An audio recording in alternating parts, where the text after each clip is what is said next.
17 de septiembre de 1889. Diario de J. F. Andrew. Negro. Pasó su primera prueba importante. Dejamos libre en su cuarto un pequeño ratón. El animalito tenía varios días sin comer y apenas entró, fue directo hacia él.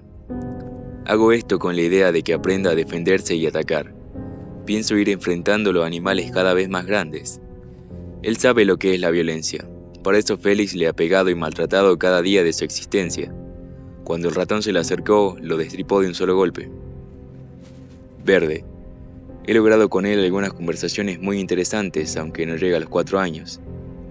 Ya habla perfectamente y en nuestras charlas voy enseñándole el mundo, lo que son los animales, los océanos, el sol, los árboles. Escucha mis palabras con la mayor atención y es un espectáculo extraordinario ver esa mente flexible incorporando conceptos.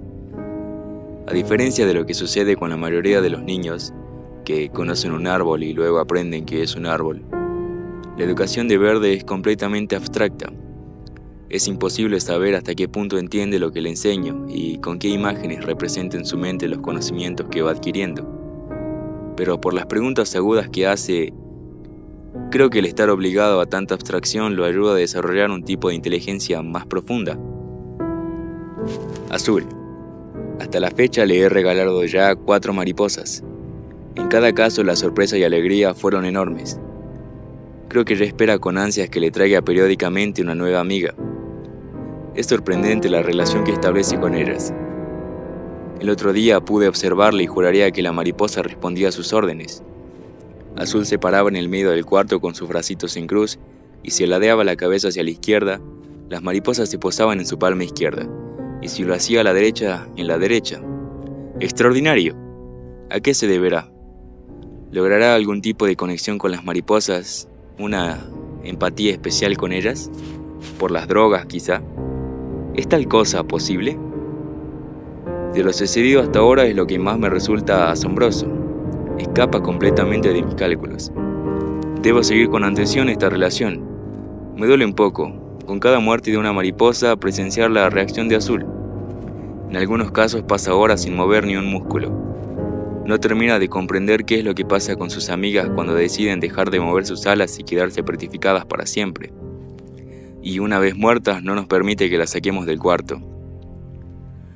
Al darse cuenta de que aprovechamos su descanso para hacerlo, comenzó a tomar por las alitas con muchísimo cuidado a su amiga muerta y a dormir entre ella en sus manos para poder evitar que se la robemos, sin comprender que la mariposa ya no despertará. Blanco. Si comparo mis conversaciones con Blanco y Verde, dejo afuera Azul, su caso es especial, y Marrón y Negro no hablan.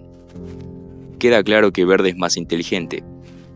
Blanco, que conoce el mundo exterior, que en todo sentido es un niño normal, demuestra ya desde tan pequeña la característica estupidez de la gente humana.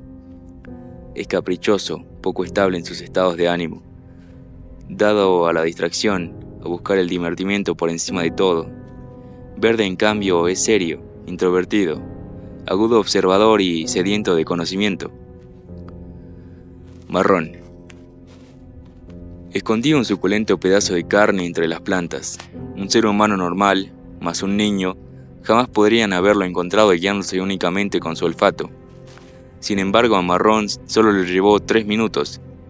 Esto quiere decir que ya está desarrollando características propias de sus compañeros perros. Eso significa que incluso los sentidos del hombre, y por tanto su percepción de la realidad, pueden ser muy diferentes si se trabaja sobre ella. Creo que estamos ante un gran avance. Los 5 son todavía muy chicos. Sin embargo, ya comenzaron a demostrar lo que van a hacer.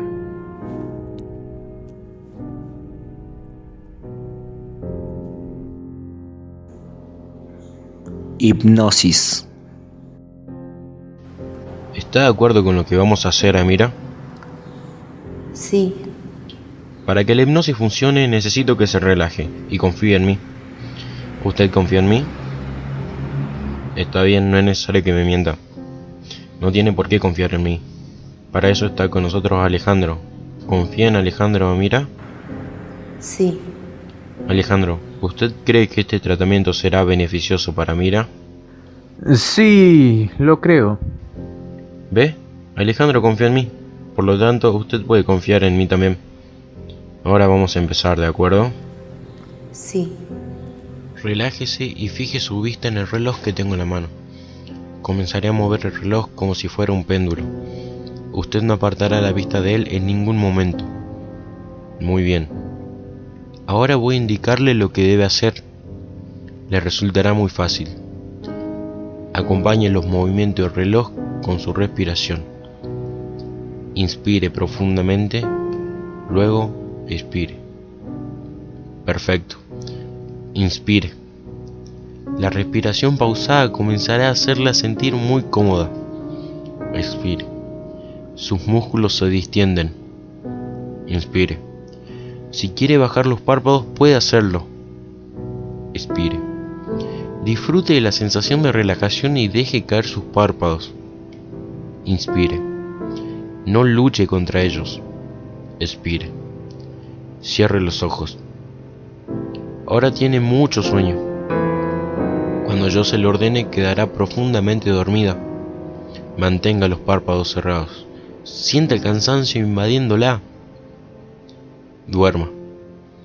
A partir de este momento, usted está profundamente dormida. ¿Está dormida, Mira? sí, Muy bien. Duerma. Continúe respirando profunda y regularmente, sintiéndose a gusto, e intente imaginar una escalera. Me gustaría que imaginara una escalera, no importa de qué tipo, una escalera de 10 escalones.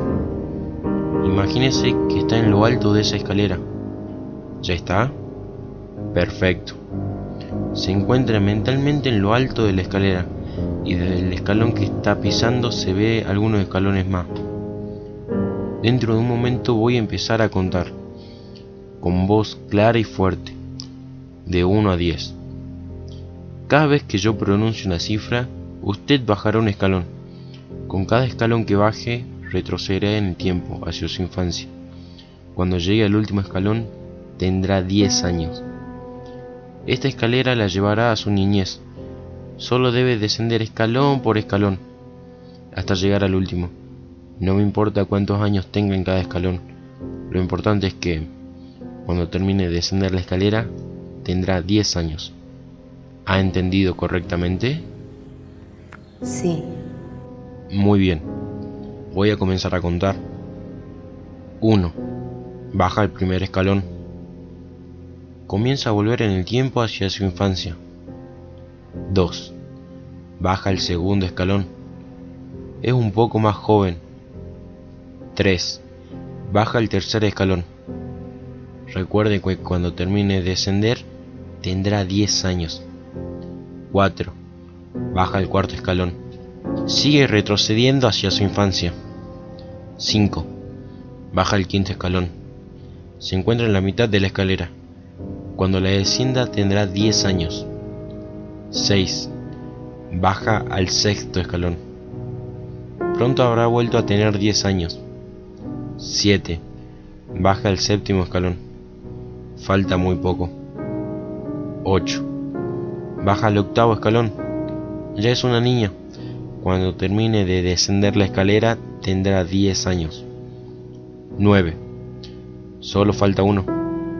Al descenderlo tendrá usted 10 años. 10.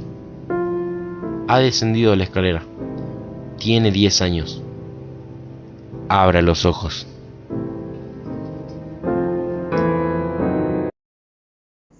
Diario de J.F. Andrew, 4 de marzo de 1890. Azul ha comprendido finalmente lo que es la muerte. Hace unos días entré a su cuarto y la encontré tirada en el piso, con los ojos abiertos y una mueca rígida en su carita. Me acerqué asustado. Al intentar moverla no reaccionó, y por un segundo temí lo peor.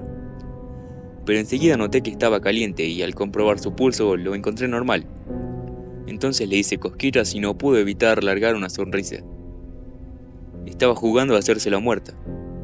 Tanto esperar en silencio a que las mariposas revivieran la ha llevado a comprender que, cuando el impulso de la vida abandona el cuerpo, este queda duro y no se puede esperar nada más de él.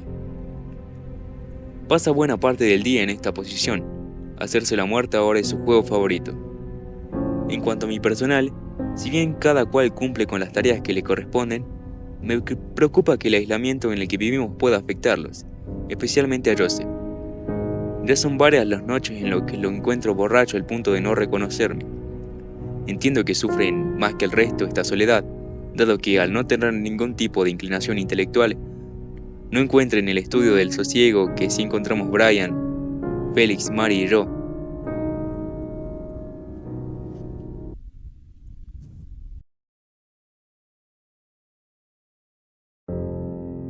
Joseph, el cangrejo gigante. ¿Cuántos años tienes, Amira? Yo no soy Amir. Alejandro y Máximo Landore intercambiaron miradas. ¿Cuál es tu nombre entonces? Azul. ¿Azul? Es un bonito nombre. Gracias. ¿Dónde te encuentras, Azul? En mi habitación. ¿Cómo es tu habitación? Blanca. ¿En qué parte de tu habitación te encuentras? Estoy sentada en mi cama. ¿Qué haces? Nada. ¿Cómo te sientes? Aburrida. Descríbeme la habitación con más detalle. Es blanca. Más detalles. Paredes blancas. Techo blanco. Piso blanco. Una puerta blanca. ¿Estás sola? Siempre. Casi siempre.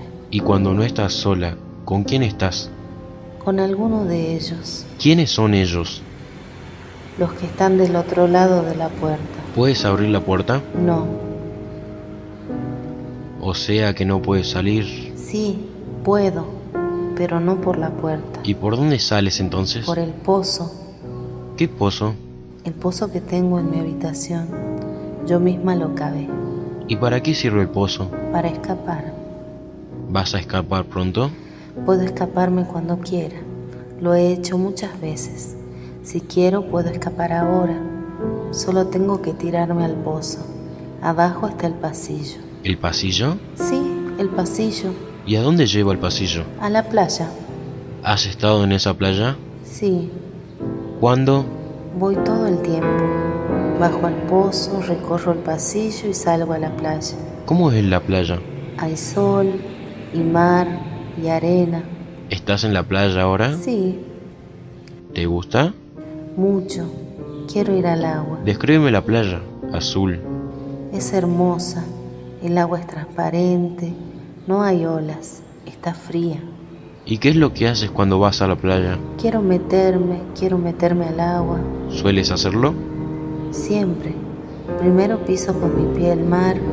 Lo tengo debajo de mi pie. Piso con el otro. Estoy caminando. Es hermoso. ¿Por dónde estás caminando? Por el mar. ¿Quieres decir por la playa? No, por el mar. Sobre el agua. ¿Caminas sobre el agua? Sí, ¿Cómo puedes hacerlo? lo hago siempre. Me vuelvo liviana. Así, me vuelvo liviana para no hundirme. Si quiero puedo saltar. También correr o bailar. Ahora estoy corriendo. Más rápido. Cada vez más rápido. ¿Y a dónde vas? A ningún lado. ¿Qué hay del otro lado del mar? Nada. El mar no va a ningún lado. Solo está ahí. Pero puedo alejarme por él todo lo que quiera. Azul, quiero que vuelvas a tu cuarto y me cuentes quién te puso ahí. No quiero. ¿Por qué no quieres? Me gusta caminar por el mar. No quiero volver. Necesito que lo hagas. No puedo volver ahora. Es peligroso. ¿Por qué es peligroso? Por Joseph. ¿Quién es Joseph? Un cangrejo. Un cangrejo gigante. Se cree la gran cosa porque es marinero. Pero es basura. No sirve para nada. Siempre se lo dicen. ¿Cómo es Joseph? Descríbelo. Es un cangrejo gigante. Tiene tenazas con pinzas y patas de insecto. Los ojos están incrustados en la cara, metidos para adentro. La nariz es roja y se le cae. Escupe. Es fuerte, pero idiota. Ahí viene. ¿Joseph viene? Sí, me tengo que ir, ya me vio. ¿Qué hace? Se sumerge en el mar para atraparme. Yo corro. Está furioso. Escupe. Le pega al mar para hacerme caer, pero no me caigo. Sigo corriendo sobre el agua. Tengo miedo. Está cerca. abre la boca, me quiere comer. Asqueroso, es asqueroso. Alguien le grita que lo haga, que si lo hace lo va a matar. Y Joseph tiene miedo. ¿Quién le grita a Joseph? Los gritos vienen de la playa. Es un hombre, acaba de salir de una cueva. Solo veo su sombra. Me saluda con la mano. Lo conozco. ¿Quién es ese hombre azul? ¿Quién es? Los grandes ojos negros de Amira brillan en la oscuridad del cuarto de Máximo. La espalda se arquea y un ligero temblor recorre sus hombros mientras en sus labios se dibuja una pequeña sonrisa de emoción. Es Andrew, mi padre. Diario de J.F. Andrew, 4 de abril de 1890. A veces me pregunto si mi equipo de trabajo es consciente de la importante misión de la que forman parte. Pareciera que por momentos se olvidan por qué hacemos lo que hacemos. Mary, quizá por ser mujer, se muestra demasiado sensible con los niños. Necesita endurecer su carácter si quiere continuar con esta tarea. A Félix, en cambio, debo controlarlo si no quiero encontrarme un día con un niño muerto. Brian es el más medido e inteligente, pero es tan inútil y torpe. A veces logra ponerme verdaderamente nervioso. Por las noches cenamos los cuatro: Brian, Félix, Mary y yo. Joseph anda por ahí, en sus asuntos, emborrachándose. Discutimos sobre nuestras últimas lecturas y casi nunca hablamos de los niños. En general llevo yo la palabra y ellos me oyen con atención. Trato de enseñarles, de que aprovechen el momento que pasan conmigo para incrementar sus conocimientos. Ellos también son mi responsabilidad.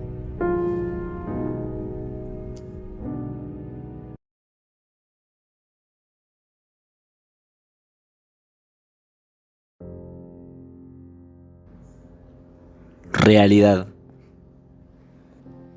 Muchos años atrás, en una de las pocas visitas a un cabaret que había hecho en su vida, Alejandro había tenido una especie de revelación.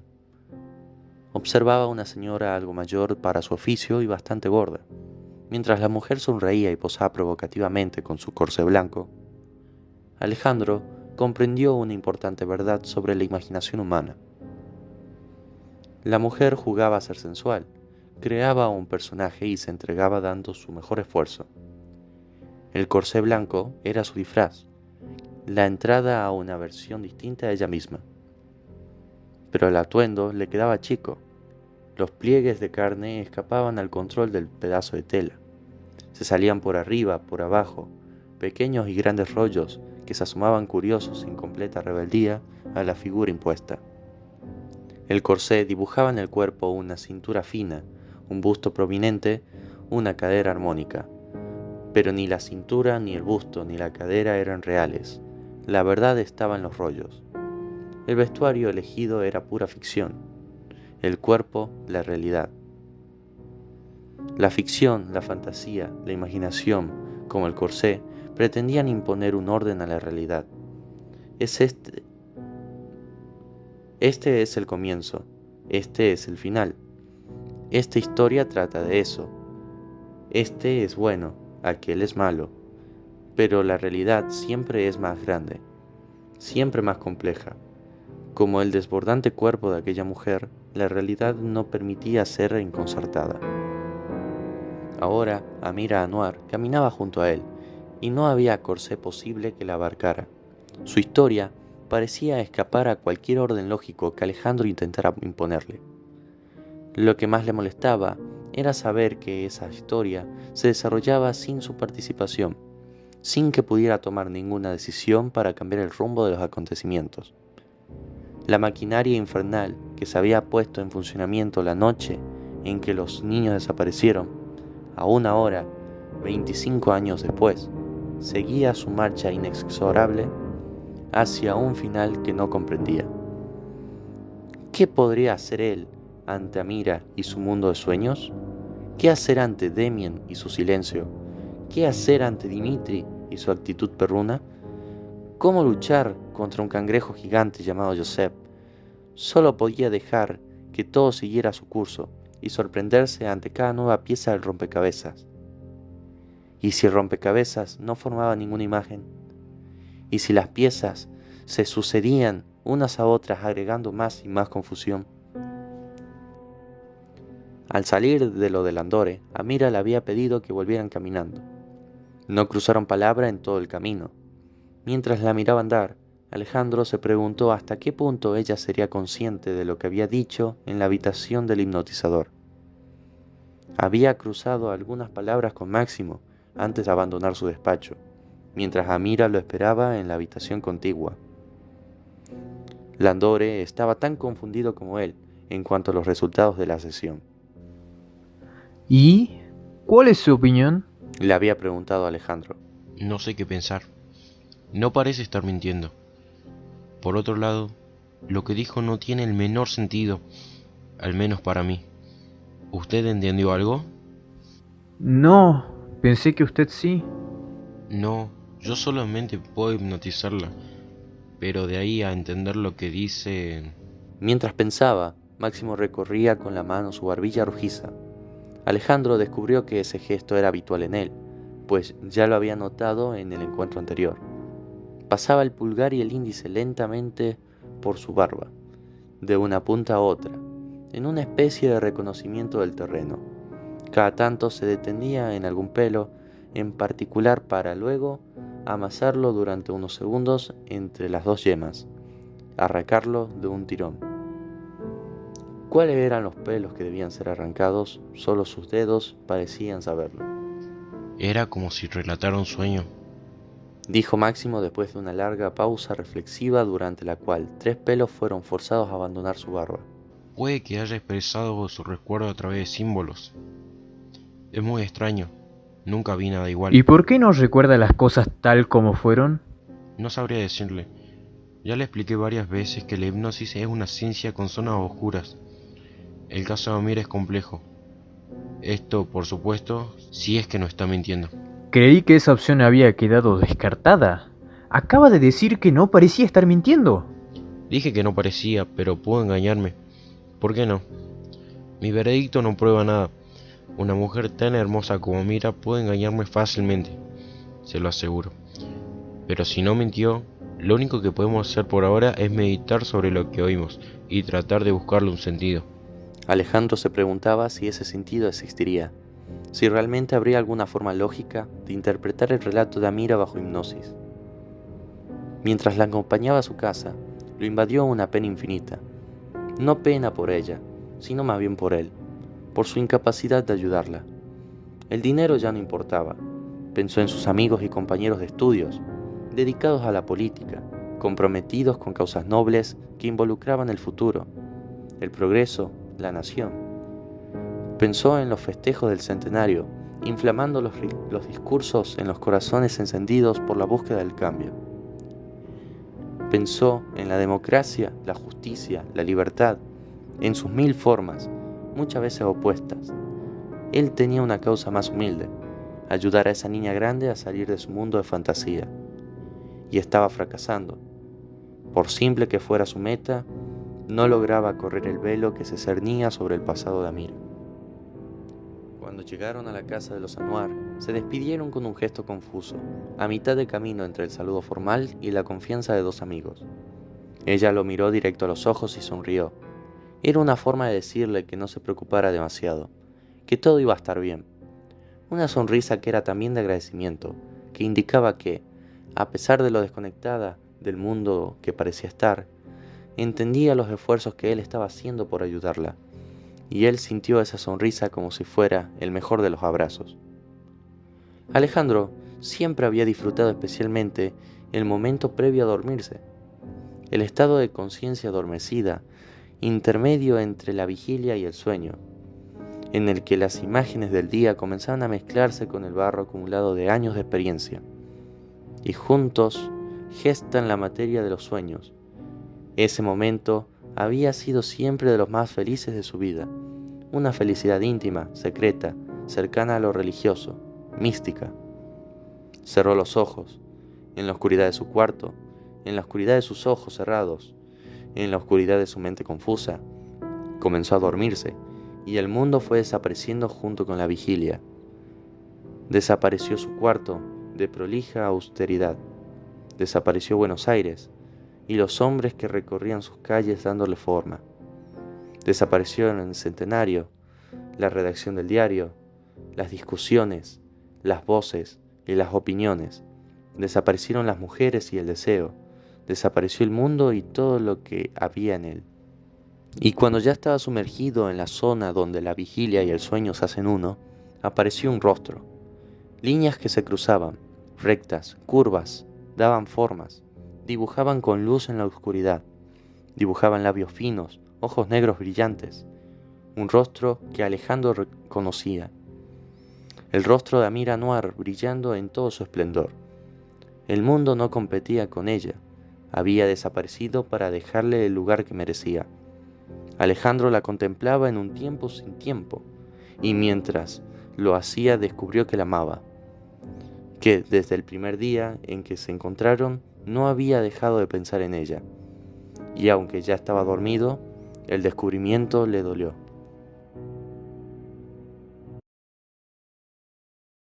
Diario de J. F. Andrew, 18 de septiembre de 1890. Azul. Le he hablado sobre la Tierra y los animales que viven en ella. Le ha gustado mucho. También le mostré algunas ilustraciones. La que más le ha gustado es una de una isla en el medio del mar. Pidió quedársela y se pasó un día entero con sus ojos negros fijos en ella. Negro. Soltamos a un conejo en su cuarto. No hizo falta que el conejo le hiciera nada. 2 minutos después de que entrara, Negro ya le había roto el cuello y acabado con su vida. Lo extraño vino después. Tuvo el cadáver varios días en su poder, y se ponía loco si intentábamos tomarlo. Le sacó las tripas, las arrancó alrededor del cuello del animal, le arrancó una pata y se la puso en la boca. Yo no entendía qué era lo que estaba haciendo hasta que finalmente me di cuenta. Estaba jugando. El cadáver del conejo era su primer juguete. Blanco. Por Dios, cómo me aburro cada vez que voy a visitarlo. Debo soportar que me cuente sus insignificantes vivencias, que me haga preguntas estúpidas. La normalidad, el mayor de nuestros enemigos. Verde. Le estoy enseñando a leer. Es tan inteligente. No deja de sorprenderme y darme satisfacciones. Marrón. Se ha convertido en todo un perro. Ladra, muerde. Ya no tiene el menor hastío de humanidad.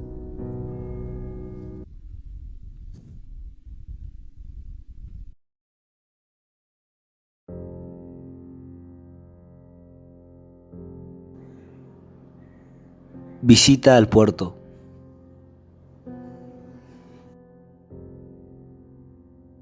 Andrew, ¿su padre?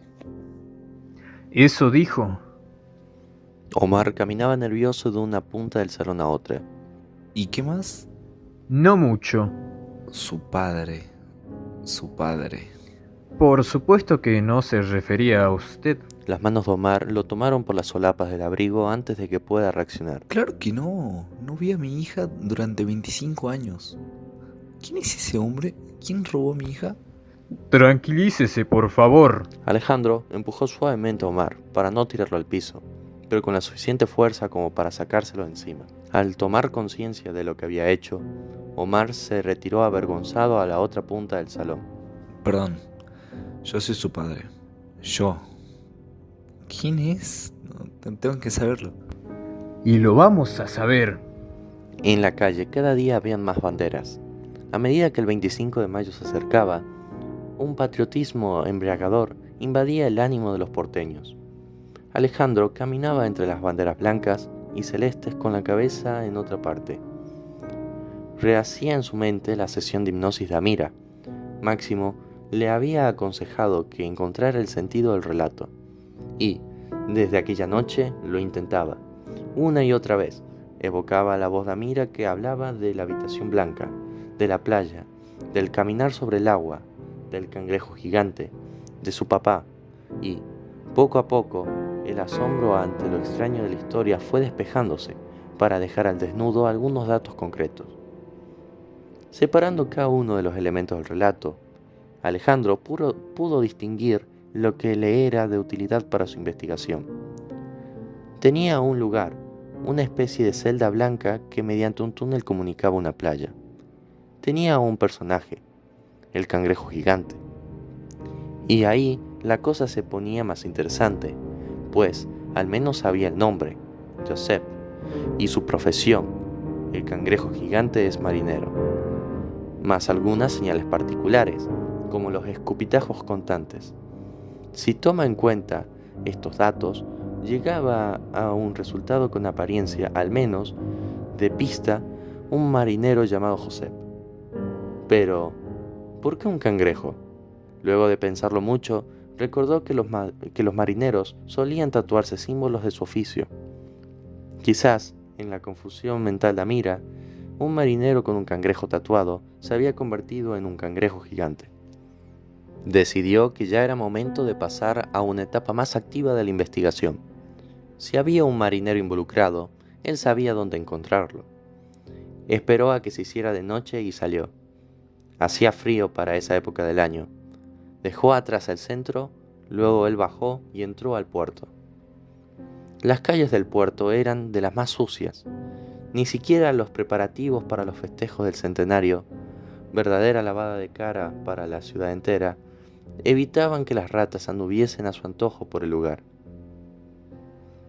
Alejandro había tenido la precaución de vestir humildemente, para quien lo cruzase lo tomara por un vecino del lugar. Sabía bien a dónde tenía que ir para encontrar lo que estaba buscando, y pronto el sonido de las risas y música, provenientes de los pirincundines, le indicó que había llegado. Entró en uno de los turgurios que cruzó.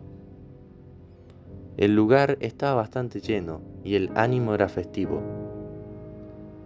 Entre los parroquianos buscó al más apropiado para sus fines. Encontró el candidato perfecto, un viejo de boina, barba blanca y de pocos dientes que en una mesa roñosa tomaba una caña. Lo encaró. Buenas noches. Saludó mientras se arrimaba a la mesa. El viejo lo miró con curiosidad. Buona será. Respondió con desgano. ¿Le invito otra copa? Grazie. La aceptación del viejo le daba derecho a sentarse a la mesa. Estoy buscando a alguien. Dijo Alejandro. El viejo se limitó a realizar un gesto difuso con los hombros, como diciendo, mucha gente busca mucha gente. Un marinero de nombre Joseph, extranjero seguramente, con un tatuaje de un cangrejo en alguna parte del cuerpo. El viejo daba vueltas y no respondía. Se distraía con el barullo de las mesas circundantes. Se reía de chistes que nadie le hacía. Obviamente estaba esperando una recompensa mayor por su respuesta que un vaso de caña. Alejandro ya tenía listo el billete entre el dedo índice y el mayor, y con solo mostrarlo fugazmente, recuperó la atención del viejo. Yo no sé nada. Sé que hay gente que se esconde. El puerto es un buen lugar. Muchos hicieron cosas malas. Hay que tener cuidado. El viejo se calló y miró ansioso la mano que tenía el billete. No me ha dicho nada que no supiera, Contestó Alejandro con frialdad. El viejo volvió a hacer uno de esos gestos difusos mientras se rascaba la cabeza. Pero es que yo no sé nada. Conozco gente que sabe, pero yo no sé nada. Entonces, ¿por qué no me lleva con alguien que sepa? Me haría un buen favor. Refunfuñando en italiano, el viejo le indicó que lo siguiera. Salieron a la calle. Casi se llevan por delante a una pareja que se divertía en la puerta del boliche. El hombre los insultó, pero ni el viejo ni Alejandro le hicieron caso. Caminando en la oscuridad, se apartaron un par de calles hasta llegar a otro local, tan pestilente como el anterior. Entraron. En la mitad del salón, el viejo le indicó con un gesto que lo esperaba ahí mientras él se acercaba a una mesa del fondo, en el que un hombre corpulento besaba el cuello de una muchacha sentada en su regazo. El hombre oyó lo que el viejo decía y, a través de la capa de humo que los separaba, clavó la vista en Alejandro. Despidió a la muchacha y dejó los arrumancos fastidiada. La mirada adustada del hombre le indicó que se acercaba. Mientras se sentaba a la mesa, el billete que llevaba en la mano izquierda pasó a la derecha del viejo. y al instante desapareció. El hombretón liquidó de un trago su bebida y observó a Alejandro mientras se rascaba el mentón. Bueno, amigo, ¿qué lo trae por aquí? Estoy buscando a alguien. Con solo una mirada, el hombre pidió otra bebida a la chica que antes estaba sentada en su regazo. Primero lo primero, antes de que me diga quién busca, me gustaría saber por qué lo busca. No vaya a ser cosa que ayude a alguien que no quiero ayudar. Un asunto personal. Es amigo de una amiga. Necesito hablar con él. No soy policía, si eso es lo que le preocupa. El hombre rió con fuerza, mostrando una blanca hilera de dientes en mejor estado de lo que se podría esperar. Pero claro, amigo, ¿cómo va a ser policía con esa cara? Alejandro prefirió pensar que no tener cara de policía era una especie de elogio. ¿Y este amigo de su amiga sabe el nombre? Joseph, un marinero. Tiene un cangrejo tatuado en alguna parte del cuerpo. Como si recorriera rápidamente un enorme archivo de datos ubicado en algún rincón de su mente, el hombre mantuvo la mirada en suspenso durante unos segundos. No me suena. Y eso que por acá conozco a todo el mundo, me parece que está buscando en el lugar equivocado. ¿Estás seguro? Sí. ¿Y algún marinero con un cangrejo tatuado? Olvídese del nombre. El tema de los tatuajes es difícil. No todos están a la vista. Algunos son muy graciosos, pero cangrejo no. No recuerdo haber visto ninguno. Decepcionado, le dio algunos billetes al hombre y se paró dispuesto a abandonar el lugar. Lamento no haber sido de ayuda. Si tiene algún dato más, venga a ver. Nunca se sabe. Afuera, la noche continuaba. Quiso llenarse de aire para oxigenar sus ideas, y fue un error. El olor de los restos marinos del puerto golpeó con fuerza sus fosas nasales. Un borracho pasó dando tumbos en busca del equilibrio perdido. 2 pasos a la izquierda, 3 a la derecha, de nuevo a la izquierda, otra vez a la derecha. Avanzaba en zigzag, caminando de costado. ¿Como un cangrejo? Se preguntó si eso se refería a la imagen del relato de Amira. ¿Un marinero borracho? ¿Eso era el cangrejo? Olvídese del cangrejo. Estoy buscando a un marinero borracho. El hombre, que de nuevo cargaba a la señorita sobre su regazo, le devolvió una mirada cansada mientras reía sin mover los labios. ¿Un marinero borracho? Tira una piedra por la ventana y seguro le pega a uno. Con las imágenes de la descripción de Amira en mente, Alejandro fue convirtiendo al cangrejo en hombre. Un marinero extranjero. Ahora debe ser un hombre grande, arriba de los 50, los brazos gruesos, fuertes como tenazas, las piernas flaquitas como de insecto. Tiene los ojos chiquitos, metidos para adentro, como incrustados en la carne. Y la nariz roja, muy roja, parece como que se le cae. Puede ser que debido al alcohol. Y escupe, está constantemente escupiendo. La chica se paró y fue a atender otra mesa. El hombre bajó la mirada mientras pronunciaba el nombre. El viejo Thomas. ¿Tomás? ¿Así se llama? La descripción que usted hace suena a Thomas. ¿Lo conoce? ¿Sabe dónde está? Sí, es un buen nombre. Grande ya. No molesta a nadie. ¿Qué hizo? No sé qué hizo, pero necesito encontrarlo. ¿Para qué? Para hablar, solo para hablar. El hombre se rascó la barbilla y observó a Alejandro un rato, como evaluándolo. El viejo Thomas no molesta a nadie. Vive en el barrio de las ranas. Vaya a saber desde cuándo. Y en un rancherío que si lo ve, no puede desearle nada peor. A veces los hombres jóvenes cometen errores, que después los persiguen hasta viejos. Es lo que yo les digo siempre a mis hijos. Cuidado, que lo que hagan ahora, después se paga más caro. Si lo busca Tomás, por una macana que se haya mandado de joven, tenga en cuenta que peor de lo que está, ya no puede estar. Ya le dije que solo quiero hablar con él, nada más. Quizá ni siquiera es la persona que busco. Habla y nada más. A mí ni me menciona. Por supuesto. Llegar al lugar, entendió las advertencias del hombre. Se trataba de la parte más oscura del barrio de las ranas. Pensó Alejandro. Era la cara oculta de los festejos del centenario. lo que había que tapar con las fiestas y los monumentos. En una callejuela de tierra inmunda, donde un par de ranchos precarios apenas se distinguían de la basura que los rodeaba, vivía el viejo Tomás, posible candidato a ser Joseph, el cangrejo gigante. Por la descripción del informante, Alejandro distinguió la vivienda enseguida. Un montón de chapas amontonadas, una cortina de tela raída como puerta, un par de pilotes retorcidos haciendo las veces de columnas, y enfrente una montaña de basura que un perro hambriento trepaba buscando algo de comer. Alejandro se escondió y esperó. Cayó una lluvia fina que le caló los huesos. La noche se fue haciendo profunda.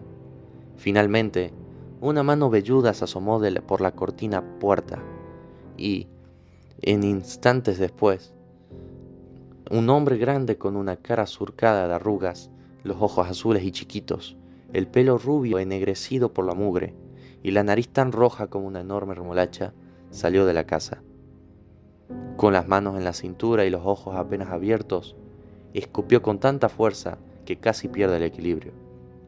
Alejandro abandonó su escondite. Buenas. Dijo y comenzó a acercarse. Buenas. Respondió el hombre sorprendido, mientras trataba de despejar el cerebro para ponerlo en funcionamiento. Alejandro se paró enfrente. Pensó que probablemente ese hombre no tenía nada que ver. Seguro solo era un pobre borracho más.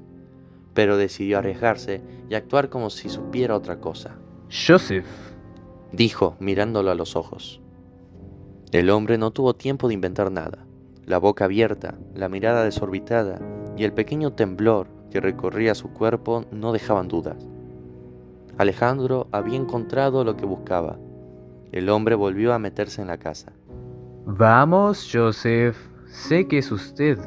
No le voy a hacer nada. Solo necesito hacerle algunas preguntas. Silencio. Intuyendo problemas, el perro que hurgaba en la basura se fue sin hacer mucho ruido. Tampoco había demasiado por qué quedarse. La basura era basura para él también. Pasó un minuto exacto. Alejandro no se movió del lugar. El hombre volvió a salir. Se lo veía más tranquilo, resignado quizás. A pesar de la oscuridad, Alejandro pudo observar en detalle el rostro agotado y surcado de arrugas. Pensó, casi sintió lástima. Tenemos que hablar, dijo Alejandro con firmeza. El hombre miró hacia todas partes, constatando que nadie los estuviera espiando. Acá no. Se puso a caminar, y a Alejandro no le quedó otra opción que seguirlo. Una luz fantasmal, que parecía venir de la luna aunque no hubiera luna en el cielo, volvía difusas las formas y borraba los contornos. Pasaron las grúas que al comenzar el día serían dueñas del puerto. Pasaron los galpones, los depósitos donde se guardarán los granos de cereales, toneladas y toneladas de alimento que atravesarán el mar para llegar a destinos distantes. Riqueza de otros para otros. Llegaron a un descampado, yuyos, ratas y ellos. Nada más. El hombre se detuvo. La luz apenas alcanzaba para remarcar lo desolado del lugar y llevó a Alejandro a preguntarse si había hecho bien en seguirlo hasta ahí. El viejo se volvió hacia él. Mientras se acercaba, le brillaban los ojos. Alejandro comenzó a preguntarse si el brillo era producto del contraste con la oscuridad o algo que le veía al viejo desde adentro. Un brillo relacionado con la determinación que ahora veía también en la forma en que los músculos del rostro se le contraían, en cómo los labios se apretaban, en la endurecida quijada que con los pocos dientes que le quedaban, en la boca apretándose uno contra otros. Todo eso veía Alejandro mientras el viejo se le acercaba. No llegó a ver el cuchillo. Al cuchillo lo sintió demasiado tarde, cuando ya entraba en su cuerpo. Solo sintió la punzada en el estómago y luego cayó al suelo.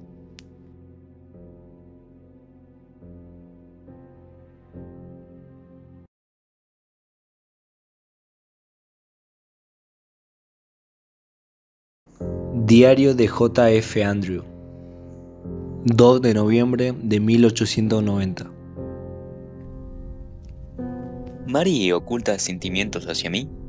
Supongo que no, pero a veces la descubro observándome con una mirada que conozco en las mujeres. No sé, quizás sea solo una impresión, pero me parece que guarda el deseo de que nuestra relación pase a ser en algún momento de tipo amoroso. Pobre chica, es lógico, soy para ella un referente, el faro que guía su vida intelectual. ¿Cómo no va a sentirse atraída? Negro atacó a Félix. Sabía que tarde o temprano iba a pasar. Debió darlo con toda su alma. Félix se distrajo y el niño le mordió la mano con fuerza haciéndolo sangrar. Si no se lo hubiera sacado de encima con un golpe, podría haberlo atacado en alguna zona sensible. Aunque Félix está furioso, yo estoy contento. Me parece que es un adelanto.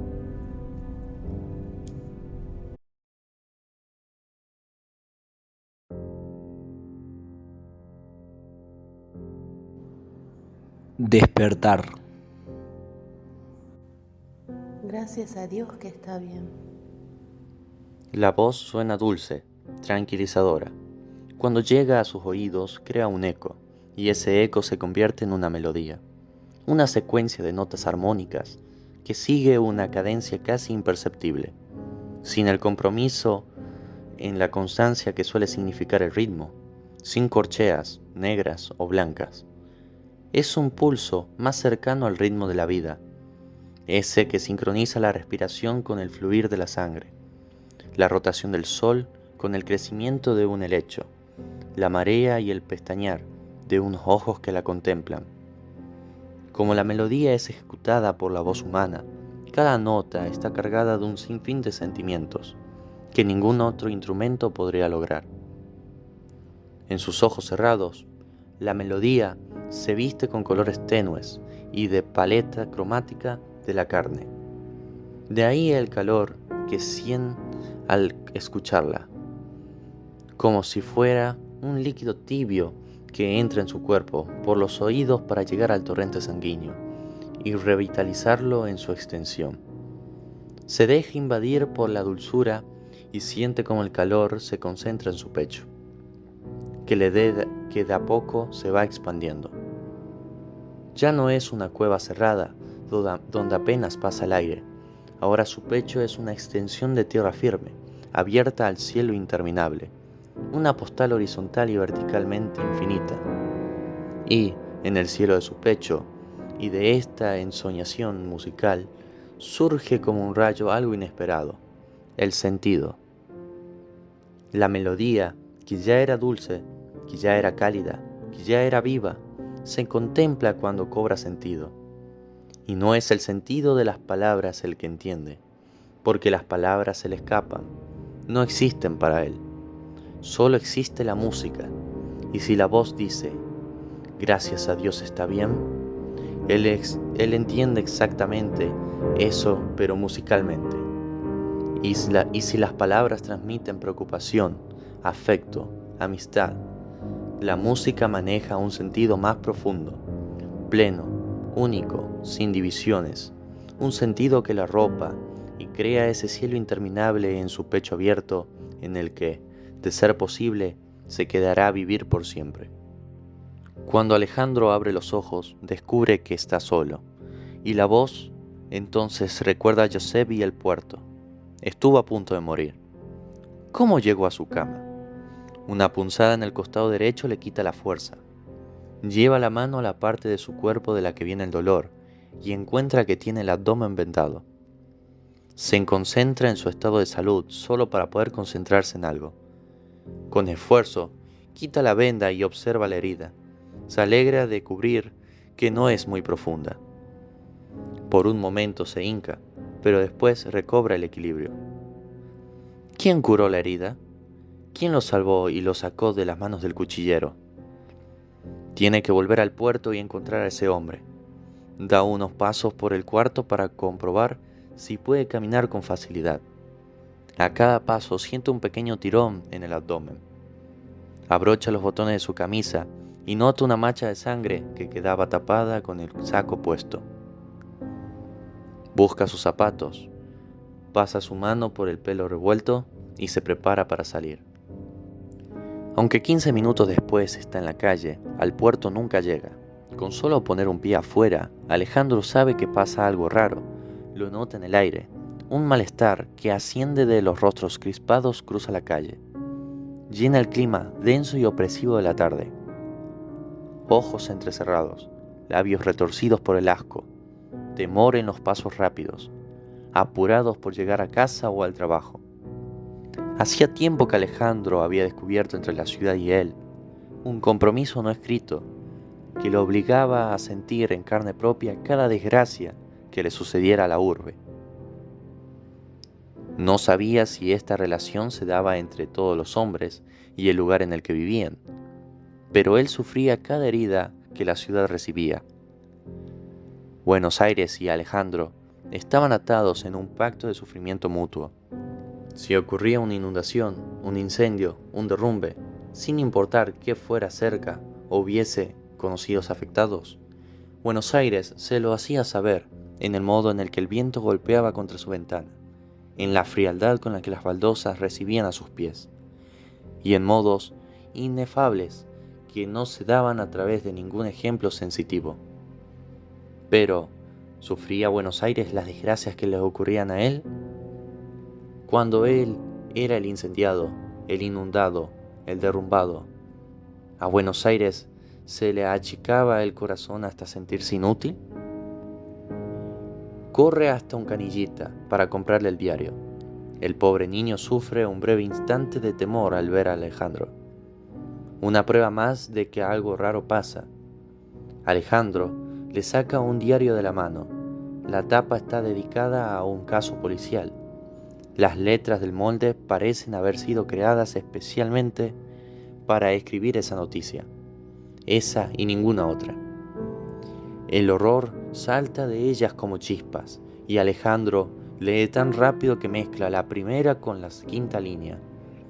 Descifra varias oraciones a la vez, tratando de hacerse una idea completa del cuadro, y volviendo una y otra vez al espeluznante titular con el que comienza la nota: Atroz crimen en el puerto.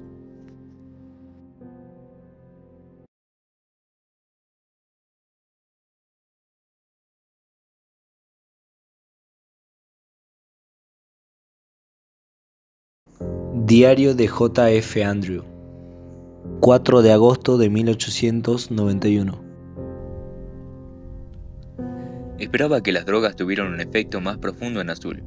Es una niña distraída, una pequeña mística, podríamos decir, pero yo esperaba algo más. Últimamente estoy aplicando en ella una nueva técnica, enseñarle en sueños. Mientras duerme me siento a su lado y voy transmitiéndole conocimientos de la más diversa índole. Hablo en tono pausado y claro, repitiendo varias veces cada frase para que quede grabado en su memoria. Después, cuando está despierta, sondeo si lo que le he dicho en sueño quedó registrado en su conciencia. Ahora que Verde está leyendo, debo tener mucho cuidado en la selección de los conocimientos que le imparto. Con sus 5 años no puedo darle nada demasiado complejo, pero además debo cuidar que sus lecturas no contradigan la idea del mundo que le he transmitido. Es muy importante que siga creyendo que los niños pasan encerrados la primera parte de sus vidas hasta que estén listos para afrontar el mundo exterior. Esa idea es la que lo mantiene tranquilo y estudiando. Por eso tengo que descartar todos los libros que se hablen de niños libres. Y en la mayoría de los libros infantiles los niños juegan, salen al exterior, tienen madres y van a la escuela. Me he visto en la obligación de reescribir las historias que les doy. He tomado cuentos clásicos y los he adecuado a la visión del mundo que tiene Verde. Reescribí Hansel y Gretel, sin Gretel y sin padres. La terrible aventura con la bruja que quiere comer a Hansel sucede cuando el niño escapa del cuarto donde está encerrado, estudiando. A Blanco, en cambio, sí le permito que su nodriza le dé a esos libros para niños que, en mi opinión, no son más que manuales de adaptación sumisa para las normas sociales. Ser bueno, respetar a los mayores, preocuparte por los demás, el valor de compartir, la escuela de la mediocridad.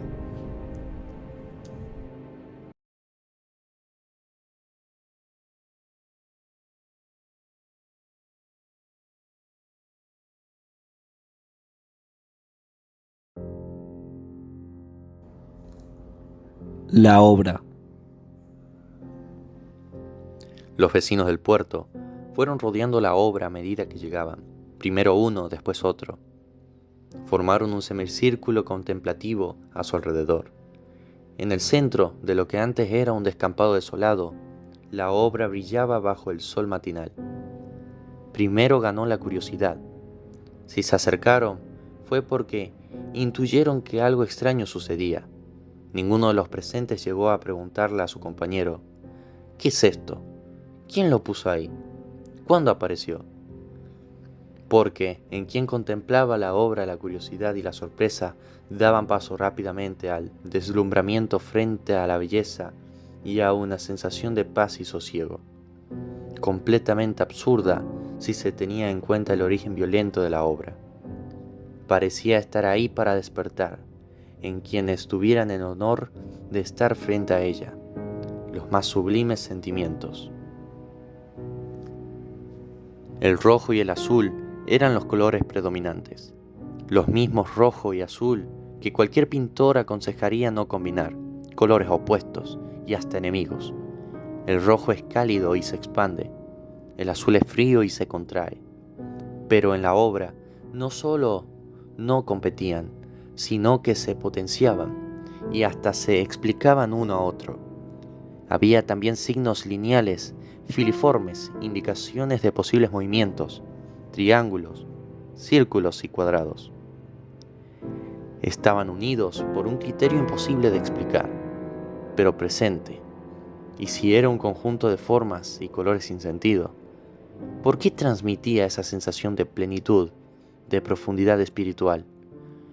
¿Por qué esa señora apenas vestida con un pedazo de tela carcomida por las polillas y que en sus continuas privaciones y luchas por la subsistencia jamás tuvo tiempo para ver para el vuelo del espíritu, excepto quizás en el rezo por su hijo enfermo, sentía ahora una emoción olvidada y nunca conocida?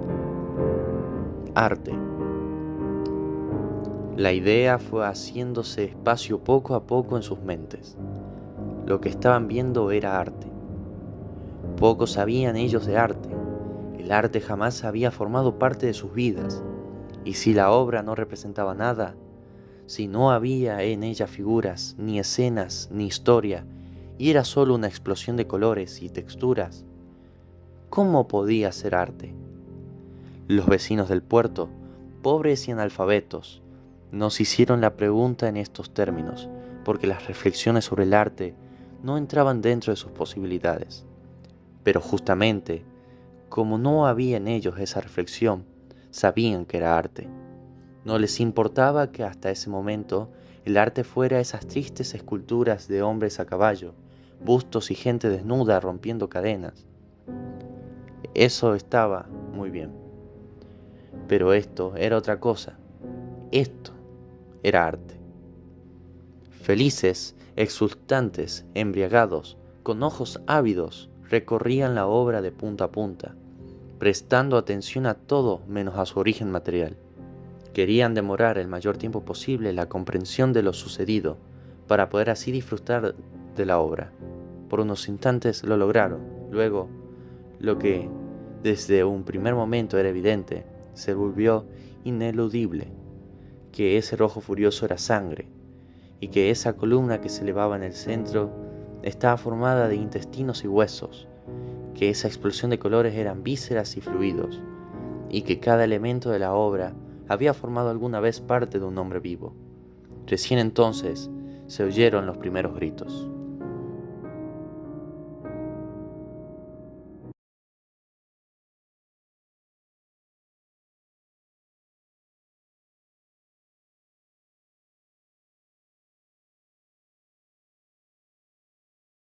Diario de J.F. Andrew, 3 de junio de 1892. Azul. Desde que le he hablado del mundo exterior, las diferentes tierras y seres vivos que hay más allá de su habitación, está convencida de poder viajar a estos lugares con solo cerrar los ojos. Se sienta en su camita y pasa horas soñando despierta. Luego me cuenta unas increíbles aventuras que por lo general dejan al descubierto su pobre y errada concepción del mundo. Por ejemplo, está convencida de que es posible caminar sobre el agua. Si supiera la antigüedad de esa idea. pero en ella no responde a un simbolismo religioso, sino que al observar las ilustraciones sobre el mundo marino que le traje, intuyó con cierta lógica que el agua capaz de levantarse sobre sí misma y formar olas y espumas era de una categoría muy distinta al agua que ella conoce, la que Mari usa para bañarla o la que le damos de beber. Si en las ilustraciones las olas se alzan como amenazadoras montañas, ¿por qué no se iba a poder caminar sobre ellas? Marrón. Se lo ve algo deprimido, falto de voluntad, pero al menos su comportamiento es completamente perruno. Verde. Su cuarto es el único que tiene una pequeña ventana que da al jardín. Me pareció buena idea que tuviera ese mínimo contacto con el mundo exterior, principalmente para que recibiera algo de sol y aire fresco. Marrón tiene mucho más espacio y luz en su galpón perrera. Para lo que pretendo de negro, eso sería perjudicial. Y a Azul, la pobre Azul, le vendría bien un poco de sol. Su piel es tan blanca que parece una estatua. Pero no todo se puede. Una ventana en su cuarto daría a la calle con el riesgo de que pase alguien. Últimamente, la obsesión de Verde con la ventana le ocupa la mayor parte del día. Parado en puntas de pie, mira y mira hacia afuera, a veces directo al sol, lo que de seguro no es bueno para su vista. Pero, ¿qué puedo hacer? Si clausuro la ventana, moriría de tristeza. Blanco. Lo he internado en un colegio pupilo, así que por un tiempo puedo olvidarme de él, un problema menos. Negro. La semana pasada lo enfrentamos un perro salvaje y acabó con él en unos pocos minutos. Sigue con la desagradable costumbre de jugar con los cadáveres, pero ahora lo dejo.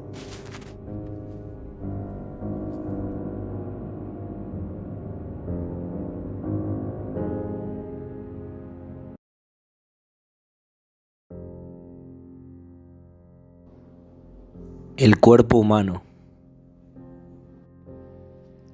Alejandro tenía en sus cabezas demasiadas preguntas sin resolver. Al misterioso regreso de los niños y lo surgido en la sesión de hipnosis con Amira, se sumaba ahora un asesinato. Y también el deseo de descubrir quién lo había salvado del cuchillo de Josep. Necesitaba a alguien que lo ayudase a pensar y por el momento solo contaba con Máximo Landore. Se encontraban en la confitería La Ideal, en una mesa apartada. Alejandro le había pedido a Máximo que se vieran ahí. Observándolo fuera de la habitación de su hotel, en un ambiente tan poco habitual para el hipnotizador como una confitería, Alejandro pensó que era un tipo bastante raro.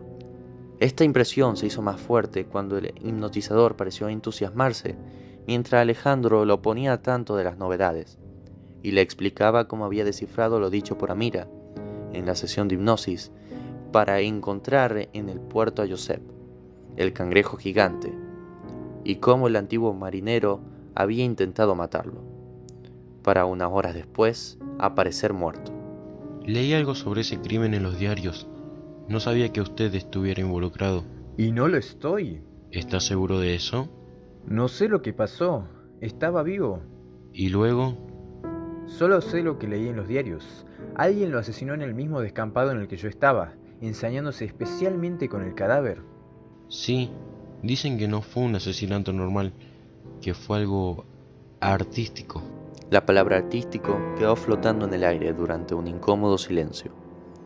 Cerca de ellos, contra una pared, descansaba el busto de algún prócer. En la otra punta del salón, una ninfa o alguna representación idealista de la feminidad alzaba sus brazos al cielo. Eso era arte.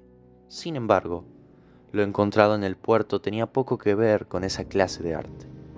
¿El cuerpo humano es tan poca cosa? Dijo Máximo. ¿Perdón? ¿No es ese el motivo de todos nuestros sufrimientos? Somos capaces de soñar lo que no podemos realizar. He aquí la desgracia del hombre. Puedo imaginarme levantando vuelo, y si me esfuerzo, puedo sentir ahora mismo el aire golpeando contra mi rostro, mientras me remonto al cielo. Sin embargo, si me subo a lo más alto de este edificio y salto, ambos sabemos que terminaré estrellado contra el piso. ¿Por qué? ¿Porque no es un pájaro? No, hombre, le hablo de otra cosa. ¿Cómo es posible que seamos más en nuestros sueños? ¿Qué nos impide superarnos? Nuestros cuerpos.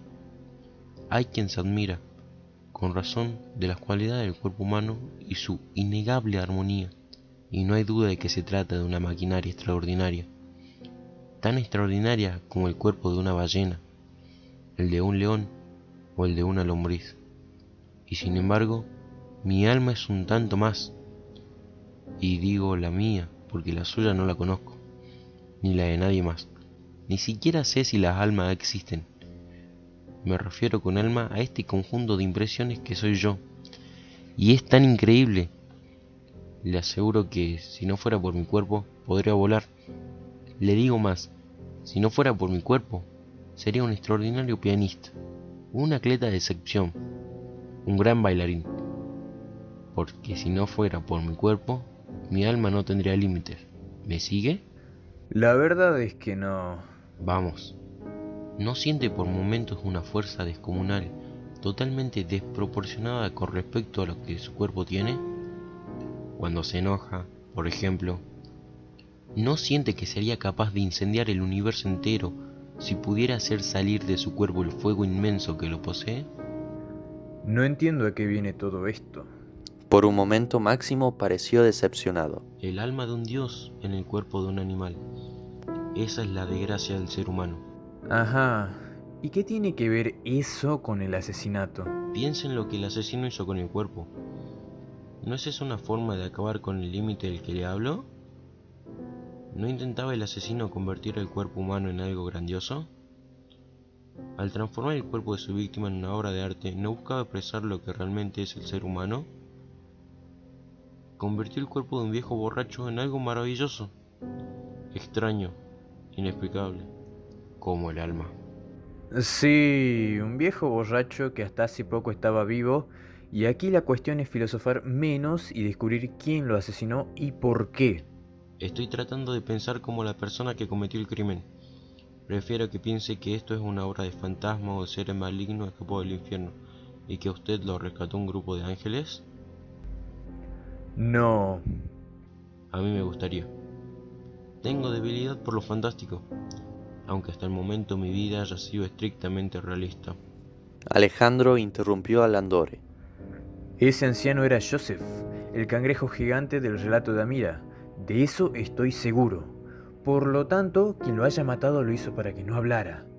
Por ahora, lo único que podemos hacer es realizar otra sesión de hipnosis con Amira. ¿Está de acuerdo? Le dije cuando lo conocí que lo más probable era que su amiga estuviese mintiendo, pero los últimos acontecimientos me están empujando a creerle. Así que cuente conmigo. Haremos otra sesión.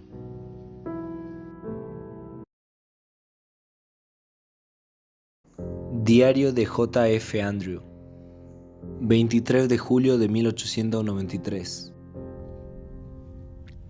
Qué rápido crecen los niños. Pasar la vida entre ellos es estar frente al constante recordatorio de nuestro propio envejecimiento. Porque si pienso en el día que los trajimos a la casa, estos bebés regordetes que no sabían caminar, y los miro ahora, grandes, formados, llego a la inevitable conformación de que el tiempo pasa, aunque para mí esté fresco el recuerdo del comienzo de esta aventura. Ya tienen 9 años. Azul es una mujercita en miniatura. Verde, tan solemne, me sorprende cada día con su lucidez e inteligencia. Negro se ha convertido en lo que esperábamos, una auténtica máquina de matar. En marrón, a veces al verlo me olvido de que estoy frente a un ser humano. Y de blanco, ¿qué puedo decir? Ya es todo un bobalicón, como la mayoría de los chicos normales de esa edad. Pero nuestra tarea continúa. No hay que bajar los brazos. Recién estamos empezando. Solo es el punto de partida para que estos chicos se conviertan en seres realmente únicos y extraordinarios. A través de ellos sabremos más sobre lo que nos oculta nuestra mente y sobre nuestros instintos y nuestras verdaderas capacidades, más que nunca antes en la historia. Me descubro fantaseando con que los niños son grandes y me felicitan y me agradecen lo que hice por ellos, que entienden que ha sido parte de algo maravilloso. Cuando ese día llegue, cuando podamos vernos a la cara como iguales y entienda la maravillosa misión que han cumplido en ellos, creador y obra se reconocerán mutuamente. Ya no habrá distancia entre nosotros y solo quedará el orgullo de la tarea cumplida.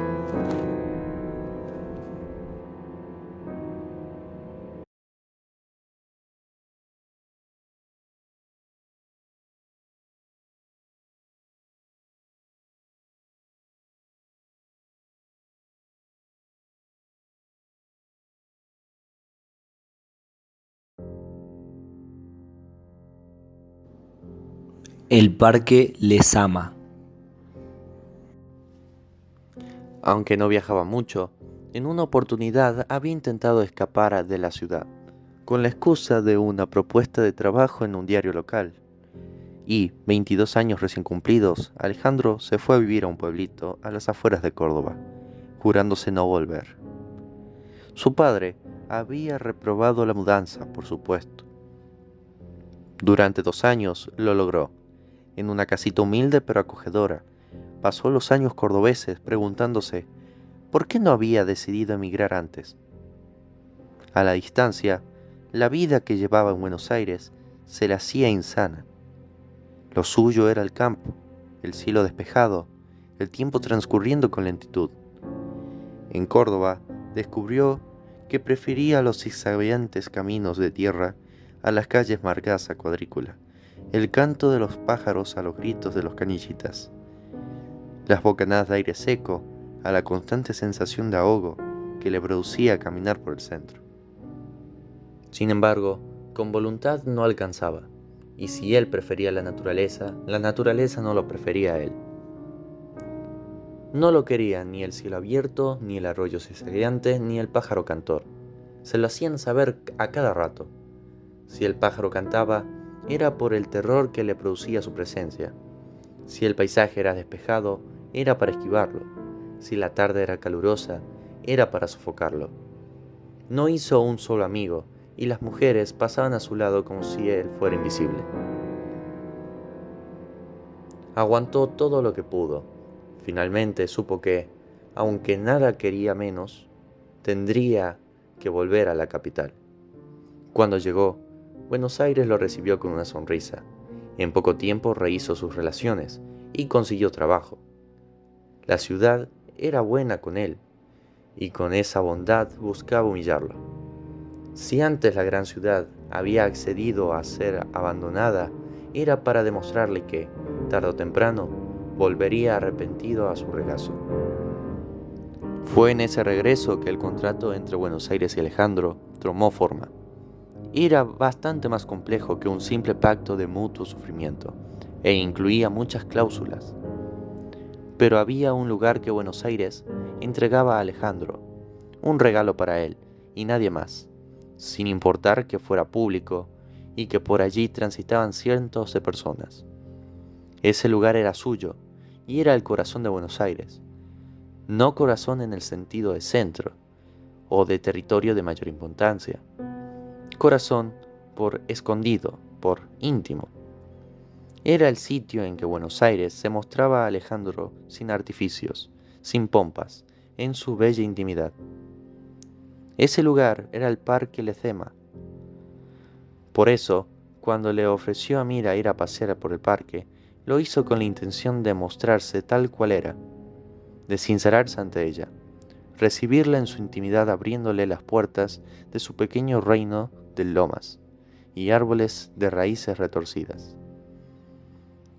Y al mismo tiempo, buscaba contemplar a Amira, porque el parque tenía una cualidad que Alejandro apreciaba por encima de cualquier otra luz. Era probable que solo él lo notara, o que el efecto se debiera a la familiaridad que tenía con el paisaje, pero la luz del parque no se parecía a ninguna otra. En el parque no se podía mentir, no a Alejandro al menos.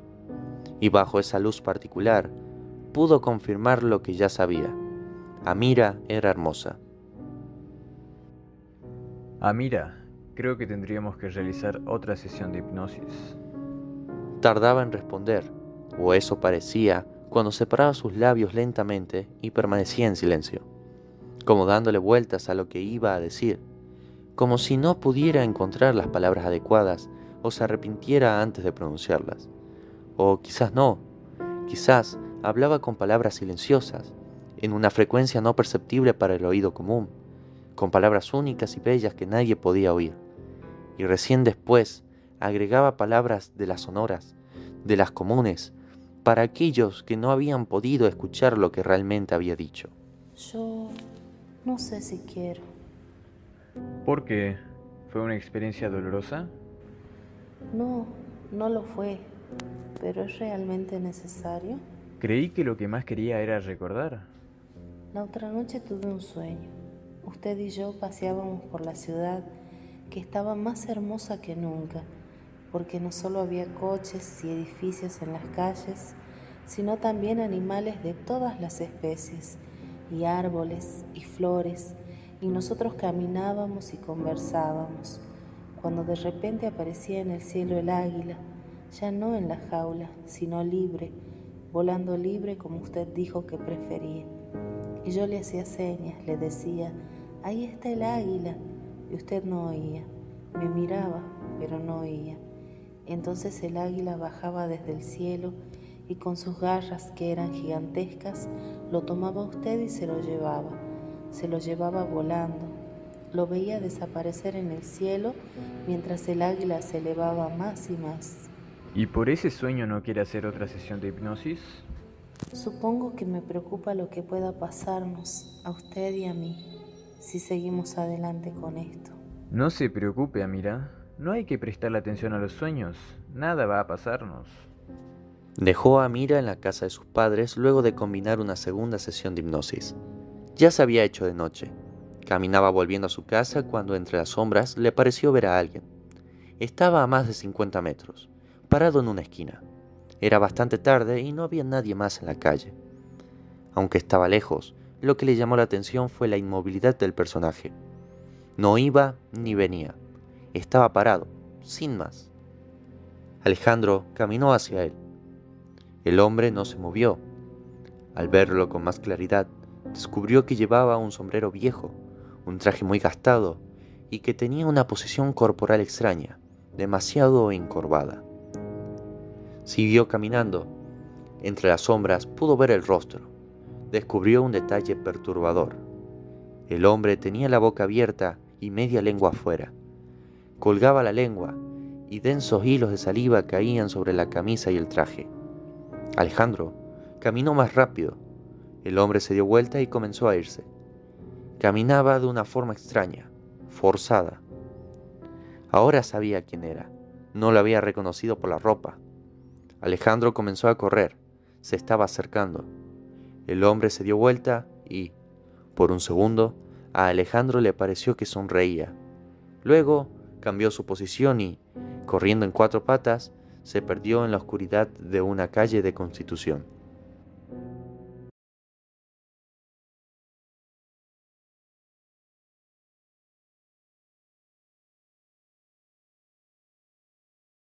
Diario de J.F. Andrew, 25 de diciembre de 1893.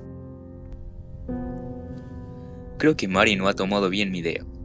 Anoté ya en este diario que la casé con Joseph. Me pareció que era lo mejor.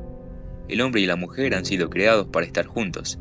Y si entre mis seguidores tengo hombres y mujeres, aunque la única mujer por ahora sea Mary, ¿por qué no van a casarse entre ellos? ¿Qué mejor manera de continuar nuestra tarea que creando familias? Y de paso soluciona el problema de Joseph. Una buena mujer como Mary es la receta ideal para su mal. Él es algo mayor para ella, pero creo que eso es bueno en una pareja. Los problemas de Joseph, su inestabilidad y el alcoholismo, encontrarán en Mary un límite que los haga retroceder. La llamé a mi despacho para informarle la noticia. Cuando se enteró se vería muy contenta, pero su rostro se fue desfigurando a medida que le iba entendiendo. Pude ver su mueca de asco mientras le hablaba de Joseph. Le expliqué que lo importante era que Joseph es uno de los nuestros, ya que tarde o temprano, como mujer que es, tendría que casarse. ¿Qué mejor que hacerlo con un hombre de mi confianza como Joseph? Le recordé que había jurado seguirme hasta las últimas consecuencias y obedecer mis mandatos. Sí, por supuesto, respondió ya llorando.